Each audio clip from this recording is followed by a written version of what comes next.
libro de los Hechos. Hechos 1.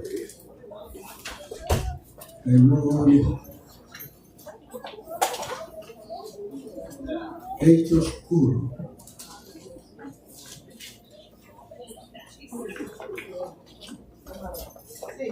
Y vamos a fundamentar este estudio bíblico con los primeros 5 versículos de Hechos 1.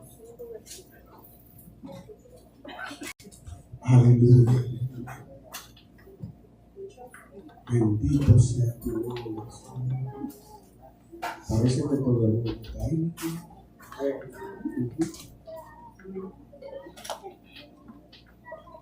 En el primer tratado, oh Teófilo, hablé acerca de todas las cosas que Jesús comenzó a hacer y a enseñar, hasta el día en que fue recibido arriba, después de haber dado mandamientos por el Espíritu Santo a los apóstoles que había escogido, a quienes también, después de haber padecido, se presentó vivo con muchas pruebas indubitables, apareciéndoseles durante 40 días y hablándoles acerca del reino de Dios. Y estando juntos les mandó que no se fueran de Jerusalén, sino que esperasen la promesa del Padre, la cual les dijo: oísteis de mí. Porque Juan ciertamente bautizó con agua, mas vosotros seréis bautizados con el Espíritu Santo dentro de no muchos días. Aleluya. Dígale a esa persona que está cerca suya: déjate bautizar por el Espíritu Santo.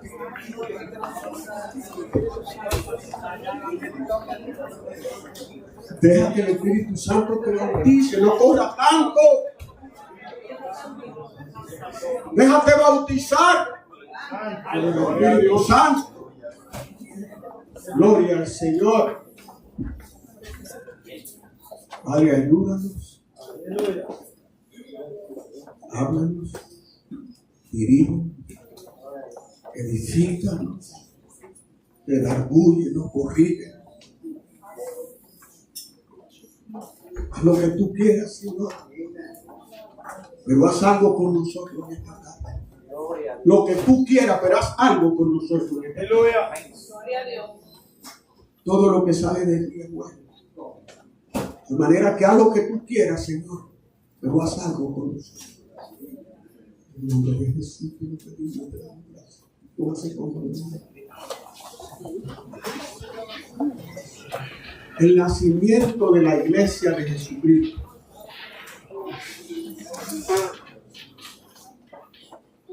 Cuando hablamos de la iglesia de Jesucristo, ¿de qué estamos hablando? ¿A qué nos referimos?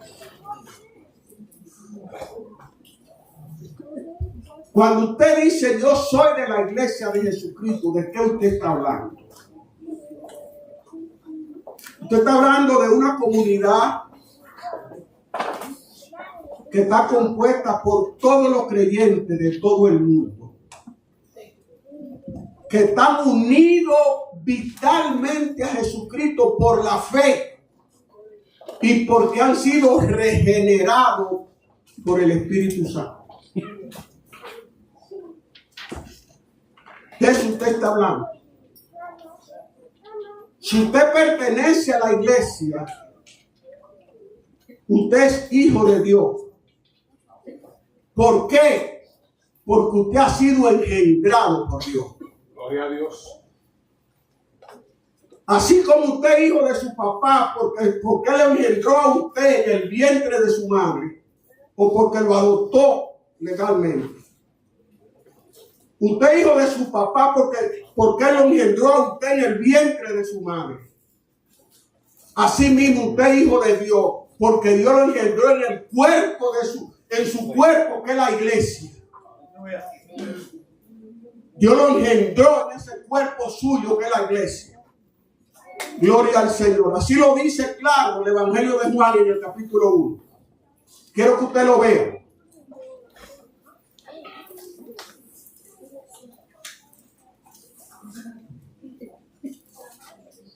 Si usted pertenece a la iglesia de Jesucristo, usted tiene que haber nacido de nuevo. Y nadie nace si no es engendrado.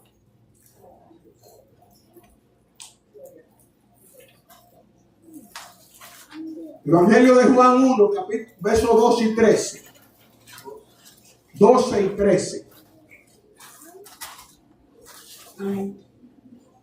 Mas a todos los que le recibieron, a los que creen en su nombre, les dio potestad de ser hechos hijos de Dios, los cuales no son engendrados de sangre, ni de voluntad de carne, ni de voluntad de varón, sino de Dios.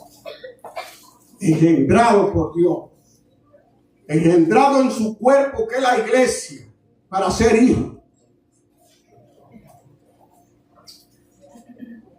Usted ha sido engendrado de esa iglesia que vamos a hablar del nacimiento. ¿Cómo nació esa iglesia? Pero vamos a hablar del nacimiento de la iglesia con todos los detalles que un hijo de Dios debe conocer. Bendito sea su nombre, Señor. Usted fue engendrado por Dios para ser poder ser hijo de Dios. Nadie que no haya sido engendrado por Dios puede pertenecer a la iglesia de Jesucristo. Tiene que haber sido engendrado por Dios y como hijo, Él lo engendra en su cuerpo, que es la iglesia. Bendito sea tu nombre, Señor. Aleluya. Ese capítulo 1 que leímos del libro de los Hechos, en ese capítulo 1 se hace un relato del derramamiento pentecostal del Espíritu Santo y las consecuencias que trajo el derramamiento del Espíritu. Y se tratan dos temas en ese capítulo 1. El primer tema que se trata es la conversación que tuvo Jesús con sus discípulos en los 40 días comprendidos entre el día de su resurrección y el día de su ascensión. Es el primer tema que trata el capítulo 1 de Hechos. Y el segundo tema es la elección de Matías como apóstol en sustitución de Judas Iscariote, quien por traición y muerte tuvo que abandonar el apostolado, como estaba profetizado en la palabra. Eso estaba profetizado en el libro de los Salmos. Salmo 69, 25, Salmo 103, 9. Ahí está profetizado que eso iba a suceder. Que alguien iba a tener que abandonar ese ministerio y que otro lo iba a sustituir. A Dios no le sorprende nada. A Dios lo tiene bajo control todo. Bendito sea tu nombre, Señor. Alabado sea su nombre. Esos dos versículos, esos primeros dos versículos del capítulo 1 de Hechos, vemos que ahí Lucas le dedica el evangelio a un personaje llamado Teófilo, lo mismo que el evangelio y el libro de los Hechos. Hasta ahora no se ha sabido con precisión, nadie ha sabido de manera puntual quién era Teófilo, pero no se dañe por eso. Aunque se han tejido mucha sugerencia dudosa. Dicen que Teófilo posiblemente era un primo del emperador Domiciano, llamado Tito Flavio Melende, pero que se puso ese Teófilo como un seudónimo para no declarar que se trataba de él. Esa es una de las hipótesis. Que era un creyente, amigo de Pablo, y que se convirtió a propósito del primer tratado que Pablo le dedicó, que fue su evangelio, que por eso no se utiliza el calificativo de excelentísimo en los Hechos, porque ya al ser cristiano, no espera que un cristiano le esté dando títulos importantes, mundanos. Esa es otra teoría, tampoco confirmada. Gloria al Señor.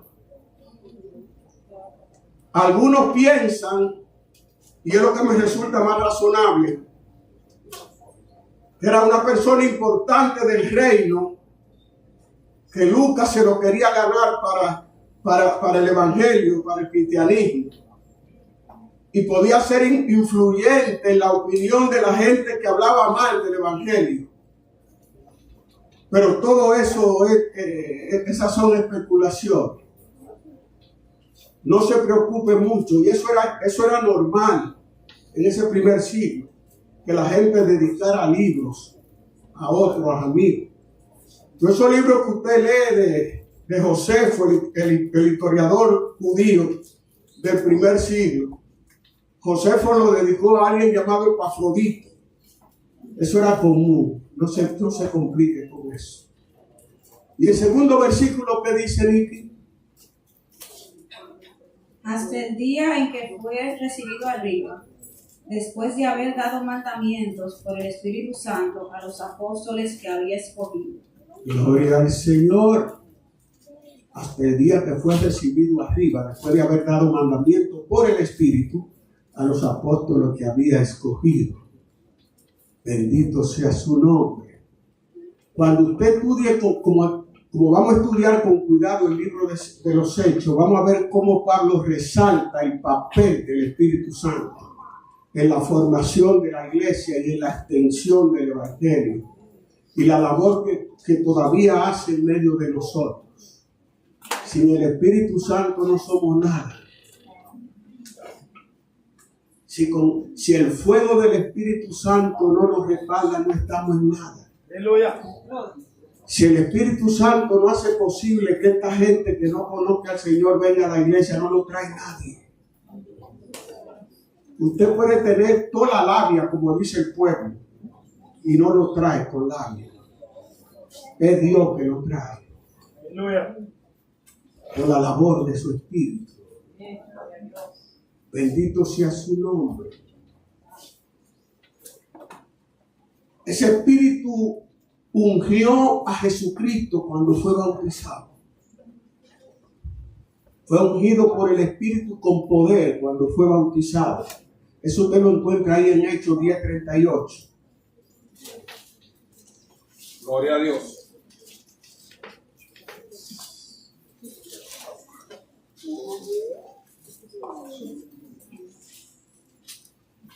Como Dios ungió con el Espíritu Santo Y con poder.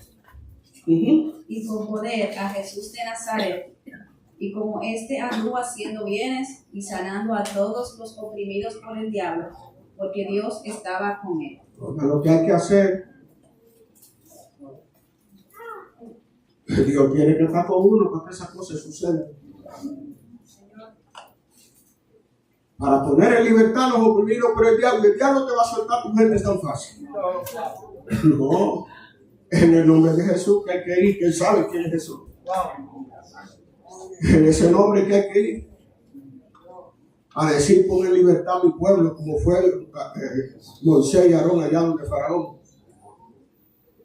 Y más adelante Pablo dice que fue designado hijo de Dios con poder por el Espíritu de santidad por su resurrección de entre los muertos. ¡Wow! En Romanos 1:4.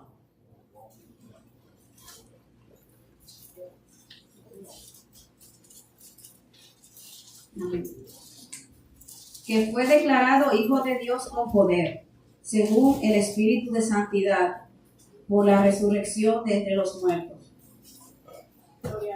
Ese mismo Espíritu fue que estuvo presente en los hechos del apostolado. Ese mismo Espíritu. Es el mismo Espíritu que si tú quieres servirle a Dios de acuerdo a su voluntad, tienes que tener una relación íntima con Él. No lo puede apagar, no lo puede contristar para poder hacer la voluntad de Dios. Hay que estar unido a ese Espíritu. Gloria al Señor. Bendito sea tu nombre. Aleluya. Fue por ese Espíritu que le dio mandamiento a los discípulos. Y recuerden lo que les enseñé no hace mucho. Porque Jesús tenía que ser capacitado por el Espíritu, si él también era Dios, la segunda persona de la Trinidad. Usted recuerda, ¿verdad? Filipenses capítulo 2. Puso aparte su deidad para cumplir su ministerio terrenal. Porque si cumplía su ministerio terrenal como Dios, era un fraude. Porque eso no fue lo que Dios declaró en Génesis 3:15. Dios le dijo al diablo, un hombre así como ese que tú engañaste, igualito a ese, te vas a quitar de la mano lo que tú conseguiste con maldad, la simiente de la mujer.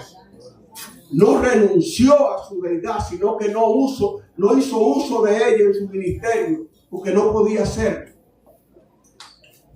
Por eso necesitaba, por el Espíritu, dar testimonio, dar mandamiento.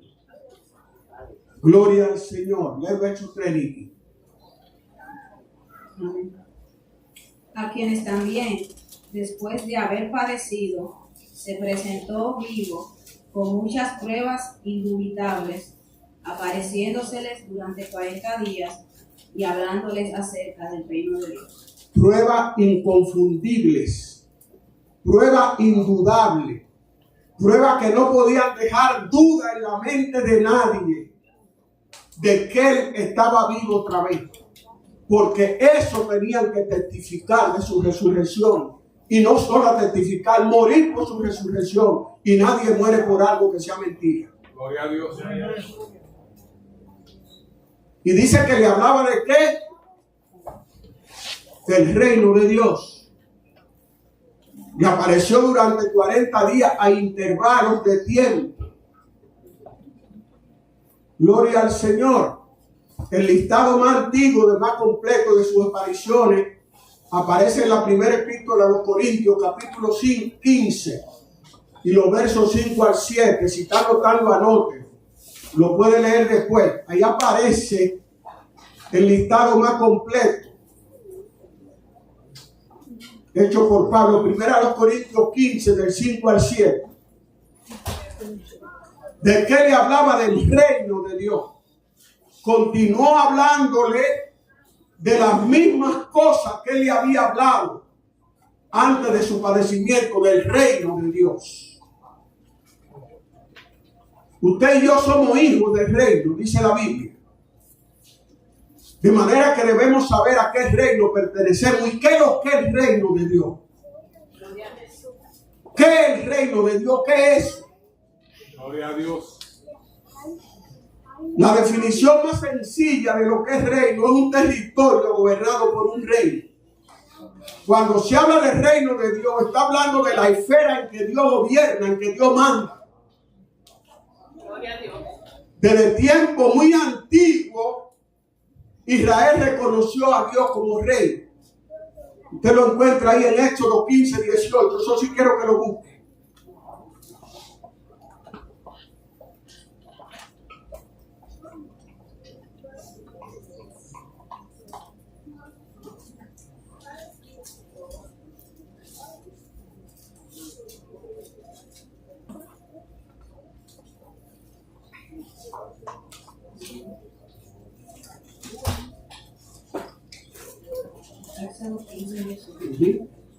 Jehová reinará eternamente y para siempre.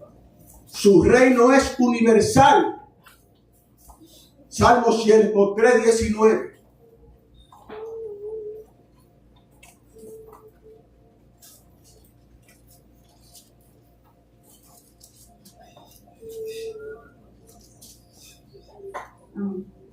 Jehová estableció en los cielos su trono y su reino domina sobre todo. Sobre todo. Su reino es universal. Eso significa que tiene dominio, autoridad en todo el universo. Gloria a Dios. Aleluya. Pero donde se manifiesta el concepto del reino de Dios, que lo podamos entender con más claridad, es donde hay hombres y mujeres que los reconocen como rey y que hacen su voluntad. Gloria a Dios. Y ese reinado se manifestó en la tierra, en la nación de Israel, a una nación a quien él les reveló su voluntad y que bajo un pacto ellos se comprometieron a hacer la voluntad de Dios. Salmo 147, 19 y 20.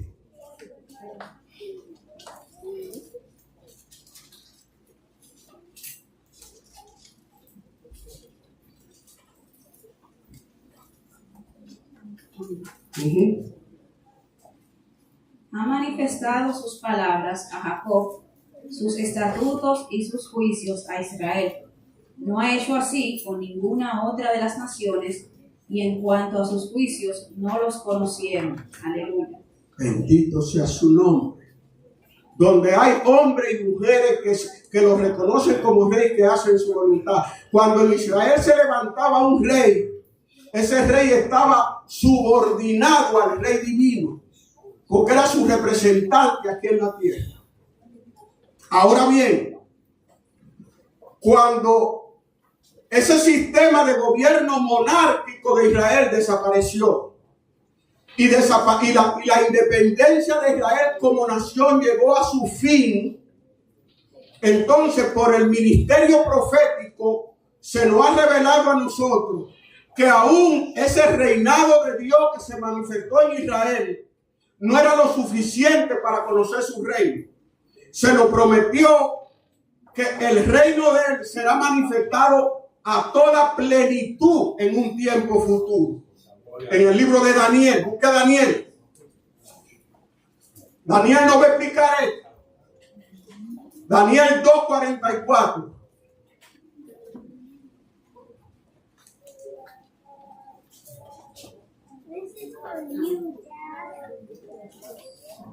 Y en los días de estos reyes, el Dios del cielo levantará un reino que no será jamás destruido, ni será el reino dejado a otro pueblo. Desmenuzará y consumirá a todos estos reinos, pero él permanecerá para siempre. Vete al capítulo 7 del mismo Daniel. Sí. Y lee los versos 13 y 14. Y después 17 y 18. Miraba yo en la visión de la noche, y he aquí, por las nubes del cielo venía uno como un hijo de hombre, que vino hasta el anciano de días, y le hicieron acercarse delante de él. Y le fue dado dominio, gloria y reino, para que todos los pueblos y naciones y lenguas le sirvieran. Su dominio es dominio eterno que nunca pasará, y su reino uno que no será destruido. Eso cuando el reino de Dios se manifiesta en su plenitud. Ahí en Israel aún el reino era defectuoso. ¿Por qué era defectuoso? Recuérdense que cuando Jesucristo nos enseñó a orar, Jesucristo nos dio una oración modelo. Aprendan a orar por este modelo de oración.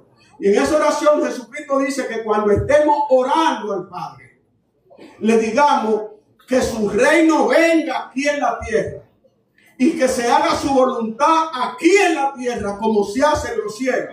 El reino pleno de Dios, donde se hace plenamente su voluntad como en los cielos. Aleluya. Y desde que el pecado entró en el mundo, los esfuerzos que nosotros hacemos por hacer la voluntad de Dios son fallidos, son defectuosos.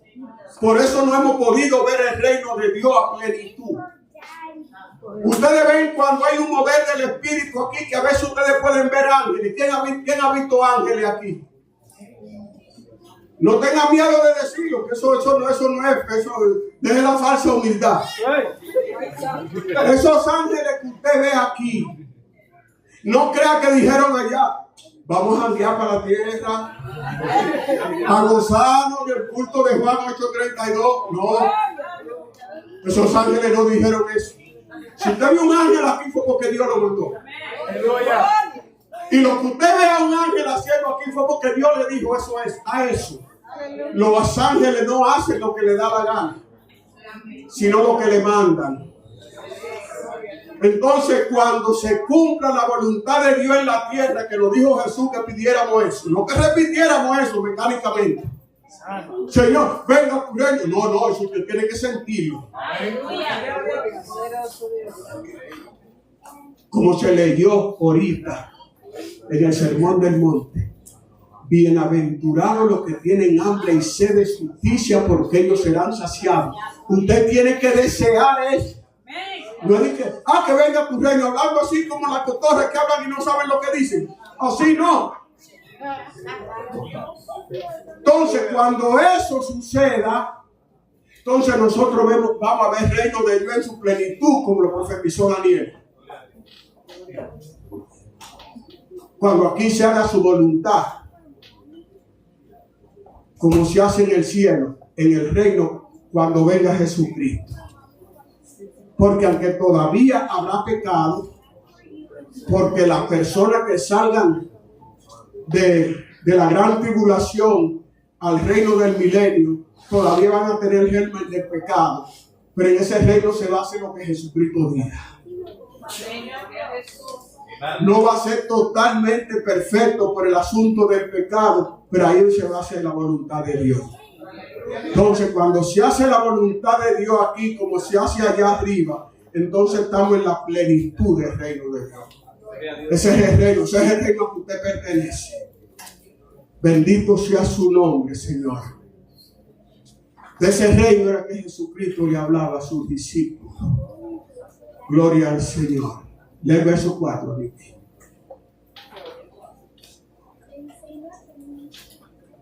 Amén.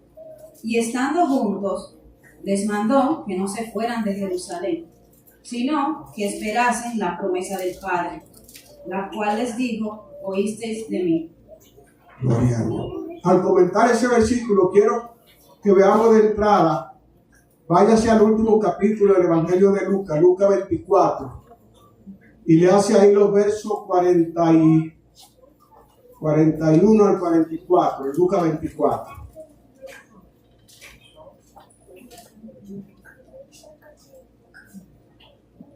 Ajá.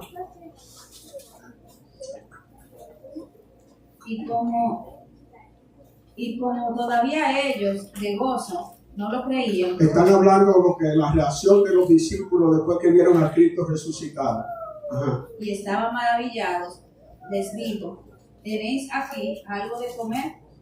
Entonces le dieron parte de un pez asado y un panal de miel, y él lo tomó y comió delante de ellos.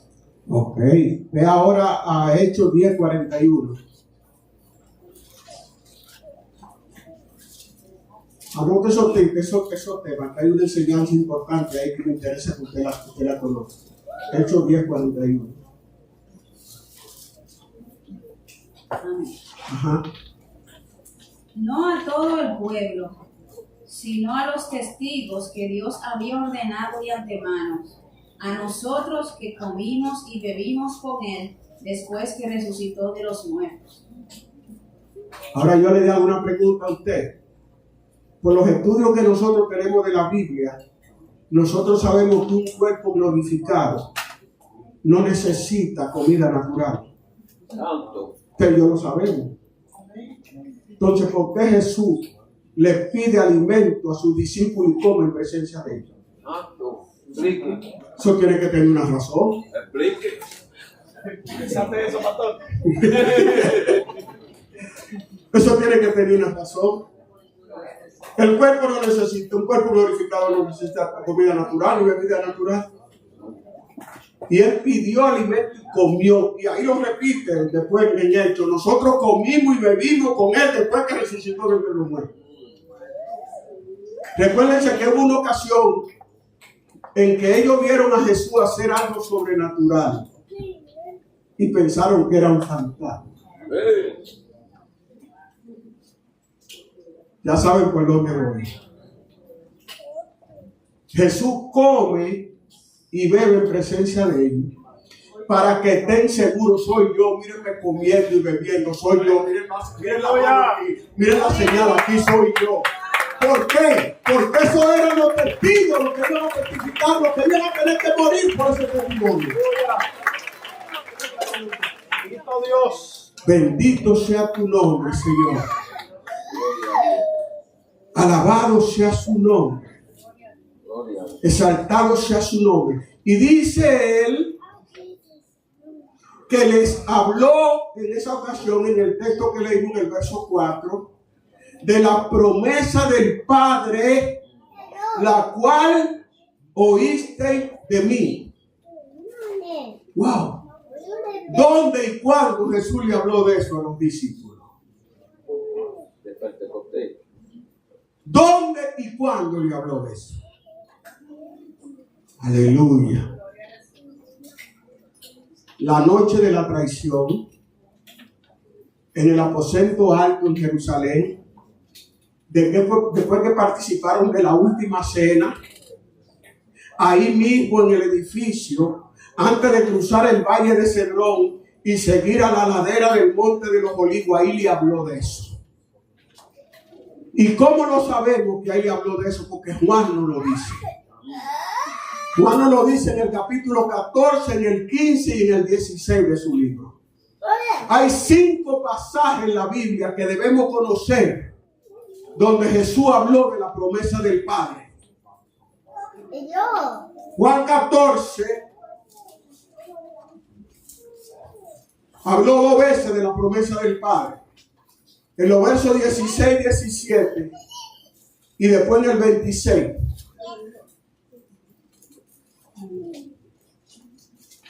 Bueno, lee rápido, Nicky, para que después no nos apedreen después. O si quieren, anoten los textos, ustedes lo ven en su casa. 16, 17 y después 26. En Juan, hay que quieren que lo lean. Léelo, Nicky.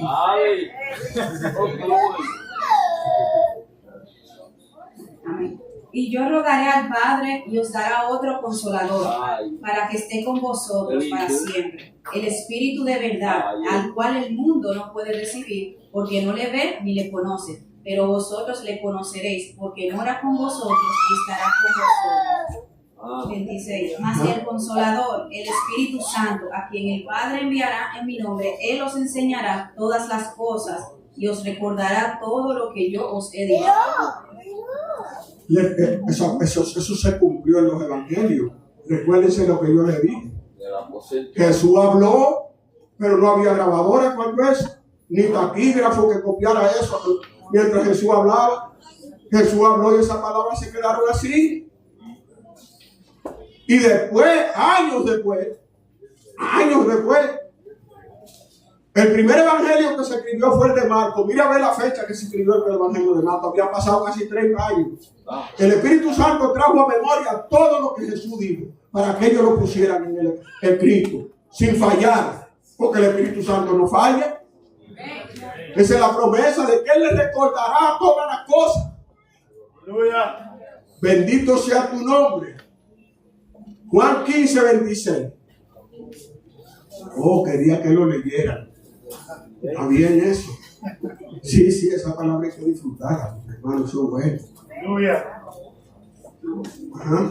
Pero cuando venga el Consolador, a quien yo os enviaré del Padre, el Espíritu de verdad, el cual procede del Padre, Él dará testimonio acerca de mí. Dará testimonio de Jesús. Él dará testimonio de Jesús. Bendito sea su nombre. El Espíritu testifica de Jesús. El testimonio que nosotros damos acerca de la verdad de Jesús tiene que estar respaldado por el Espíritu que está dentro de nosotros. Si no, la gente no lo cree, ni le convence, ni se convierte, ni se arrepiente, ni cambian. Aleluya. Gloria a Dios. Gloria al Señor.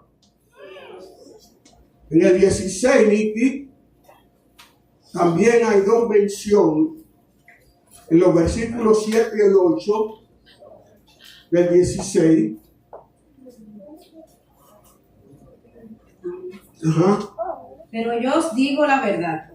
Os conviene que yo me vaya, porque si no me fuera, el Consolador no vendría a vosotros. Mas si me fuere, os lo enviaré. Y cuando Él venga, convencerá al mundo de pecado, de justicia y de juicio. Él es el que convence.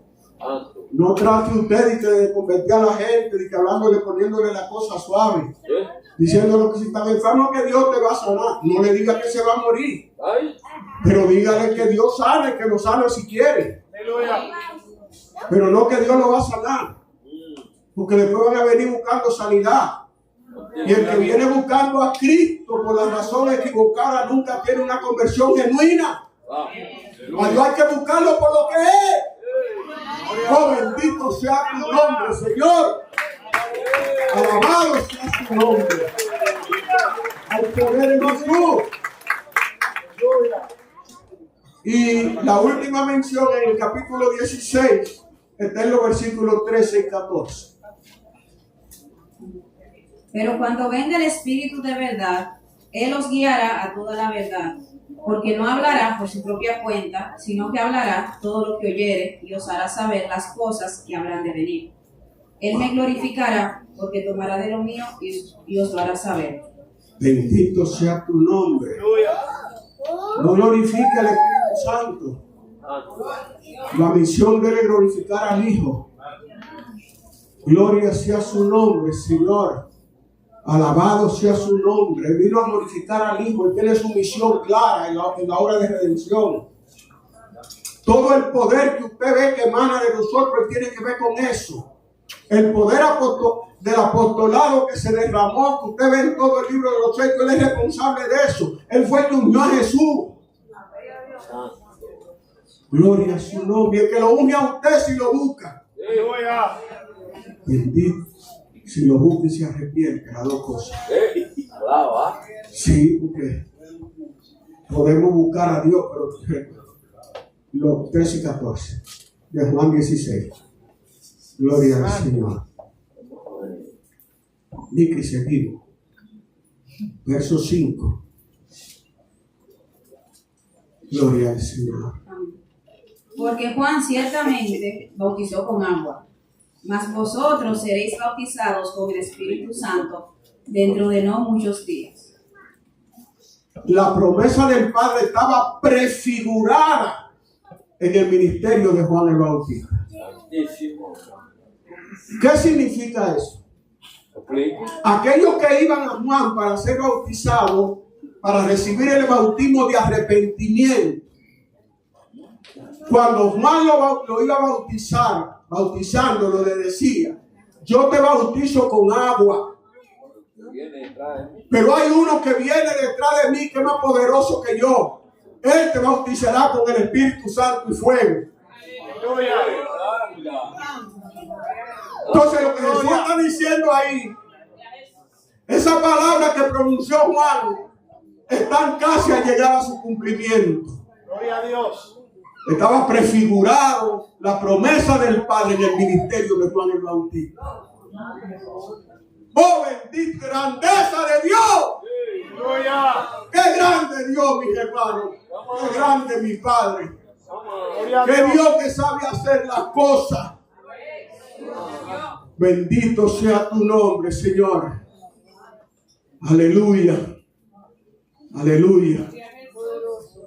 Y está profetizado que cuando se cumpliera la promesa del Padre, iba a haber un derramamiento amplio del Espíritu. Así está profetizado en el libro de Joel. Joel capítulo 2. Ahí está profetizado. Quiero que veamos viendo cómo se enlaza toda la Biblia, el Antiguo Testamento, el tiempo intertestamento, cómo se entrelaza esa palabra. Bendito sea tu nombre, Señor. 28 al 32.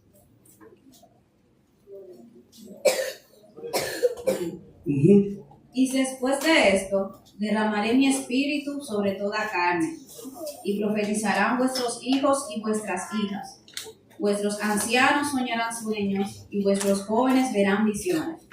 Y también sobre los siervos y sobre las siervas derramaré mi espíritu en aquellos días. Y daré prodigios en el cielo y en la tierra, sangre y fuego y columnas de humo. El sol se convertirá en tinieblas y la luna en sangre, antes que venga el día grande y espantoso de Jehová. Y todo aquel que invocare el nombre de Jehová será salvo, porque en el monte de Sión y Jerusalén habrá salvación, como ha dicho Jehová, y entre el remanente al cual él habrá llamado. Bendito sea Jehová. Naturalmente, mis hermanos, esa profecía de Joel abarca hasta los tiempos finales que todavía no hemos visto. Pero sabemos que es el cumplimiento de esa profecía, porque en medio del derramamiento del Espíritu se citó esa profecía y dijo que era el cumplimiento de eso. En el capítulo 2 de los Hechos, a partir del verso 16, ahí usted lo halla. Ajá. Mas esto es lo dicho por el profeta Joel. En los postreros días, dice Dios, derramaré mi espíritu sobre toda carne, y vuestros hijos y vuestras hijas profetizarán, vuestros jóvenes verán visiones, y vuestros ancianos soñarán sueños.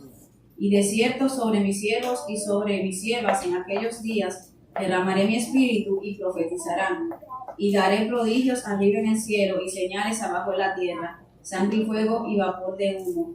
El sol se convertirá en tinieblas y la luna en sangre, antes que venga el día del Señor grande y manifiesto, y todo aquel que invocare el nombre del Señor será salvo. Esa última parte no la hemos visto de la profecía de Joel, pero Pedro dice que lo que ocurrió ahí era el cumplimiento de esa profecía.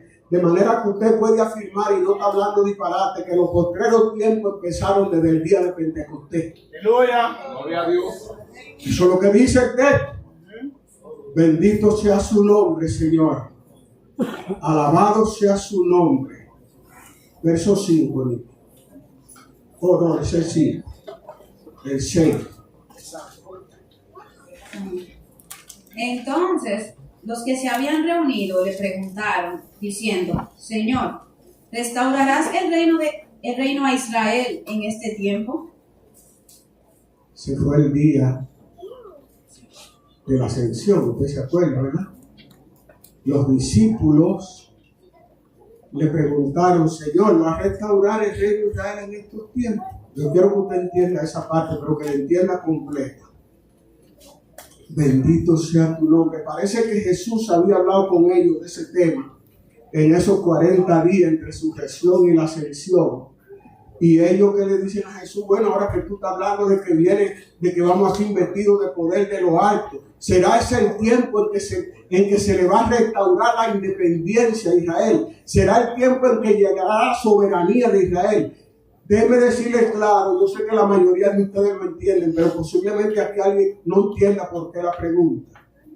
Cuando Cristo nació, ya Israel estaba sometido al yugo romano hacían 63 años. Cuando ellos hacen esa pregunta, hacía como 100 años que los judíos estaban sometidos al yugo de Israel. Entonces, lo que ellos le están preguntando a Jesús, que si en esa época de mover es que les van a devolver la soberanía, la independencia, si Israel va a volver a ser un pueblo independiente otra vez, tú lo vas a librar del yugo de los romanos. Llegó el momento de hacer eso, porque ellos soñaban con eso. Recuérdese que en el momento temprano del ministerio de Jesús, ellos habían tratado ese tema. Ellos habían, busque Marcos 10. Y le hace unos cuantos versículos ahí a partir del 35.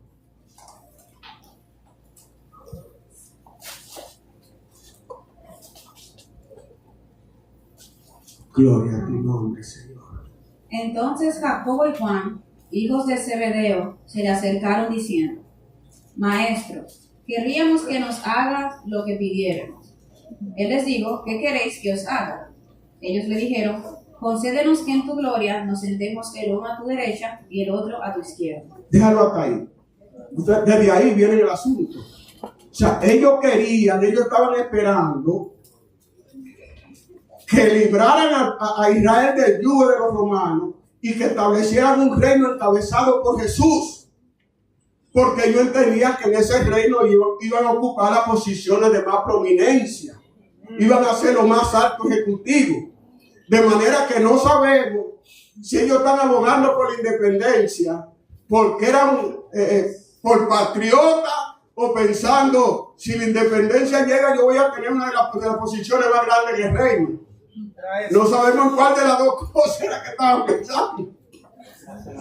Gloria al Señor, pero ese es el tema. Eso es lo que esa es la pregunta que yo le hacía al Señor. ¿Le va a restaurar la independencia a Israel de nuevo? va a zafar a Israel del yugo romano, lo va a independizar de Roma, seremos independientes otra vez. Esa es la pregunta que yo lo traigo, como le digo desde atrás. Y Jesús no le da un no rotundo, sino que le dice, no fue un boche, no creo que fue un boche. Le responde lo que dice el verso 7. No os toca a vosotros saber los tiempos o las sazones que el Padre puso en su sola potestad. Las épocas de Dios para los planes de Dios son de la jurisdicción de Él, no nos metamos en eso. Le contestó parecido a cuando le hicieron la pregunta. Le dimos puntualmente cuándo es tu segunda venida. Le dio una respuesta parecida. Entonces después le añade, pero recibiréis poder cuando haya venido sobre vosotros. Mis hermanos, ellos no entendieron la pregunta. Yo creo que muchos de nosotros tampoco la entendieron. Ustedes están pidiendo una moronita. Ustedes van a ser investidos de un poder celestial más grande que todos los poderes políticos que ustedes están deseando. No estén deseando poderes políticos, ustedes van a recibir un poder celestial con el cual se va a transformar el mundo. Bendito sea su. Eso fue lo que Jesús. Esa es la respuesta. Usted le atrae una limonita y yo con una riqueza detrás de ustedes que le pertenece a ustedes. Así somos humanamente. Tenemos un Dios tan grande y a veces andamos embelesados detrás de una cosita y Dios como un mazo grandísimo para nosotros. Bendito sea tu nombre. Pero recibiréis poder cuando haya venido sobre vosotros el Espíritu Santo. Y me seréis testigos en Jerusalén, en toda Judea, en Samaria y hasta lo último de la tierra. Imagínense Jesús con 12 hombres ahí. Pedro, que era, a mí me encanta Pedro, pero él tenía su problema. Jacobo y Juan, que querían que descendiera fuego del cielo. Y con eso es que tú vas a cambiar el mundo. Sí, con eso es. Y lo busqué del burro, porque si busco los intelectuales van a creer que era porque ellos eran. Por eso busqué eso. Con eso voy a transformar el mundo. Gloria a Dios. Nada más Dios puede hacer eso. Solamente tú, Jehová. Solamente tú, Jehová. Solamente tú, Jehová. Solo tú, Jehová. Solo tú, Jehová. Solo tú, Jehová. Solo tú, Jehová. Solo tú, Jehová. Solo tú, Jehová. Solamente tú lo puedes hacer, Señor. Solamente tú puedes proponerte empresa como esa. No podemos estudiar la Biblia como una carrera contra el reloj. Es un libro que hay que saborear cada detalle y cada coma. Los textos no se van a ir de ahí. Ahí lo tendremos siempre para estudiarlo y saborearlo del Espíritu. Bendito sea tu nombre. Estaremos estudiando paso a paso el nacimiento de la iglesia de Jesucristo. De la iglesia de Jesucristo, les repito. No digo que iglesia de Jesucristo con muchísimos apellidos. Iglesia de Jesucristo de que se yo qué, que se yo qué, puto.